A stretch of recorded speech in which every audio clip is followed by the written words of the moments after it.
حضرت ابن مسعود رضی اللہ عنہ بیان کرتے ہیں، رسول اللہ صلی اللہ علیہ وآلہ وسلم نے فرمایا،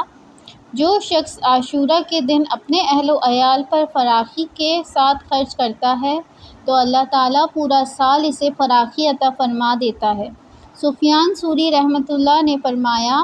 ہم اس کا تجربہ کر چکے ہیں اور ہم نے اسے اسی طرح پایا ہے۔ رسول اللہ صلی اللہ علیہ وآلہ وسلم نے فرمایا،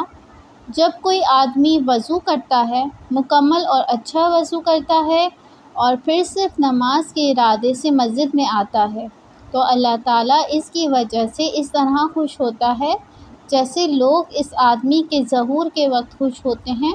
جو پہلے غائب ہوتا ہے۔ نبی کریم صلی اللہ علیہ وآلہ وسلم نے فرمایا،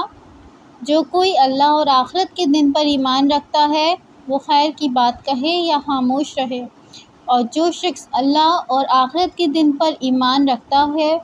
وہ اپنے پڑوسی کا احترام کرے، اور جو آدمی اللہ اور آخرت کے دن پر ایمان رکھتا ہو وہ اپنے مہمان کی عزت کرے۔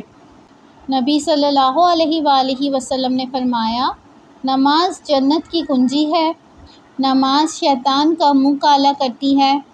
نماز مومن کی معراج ہے۔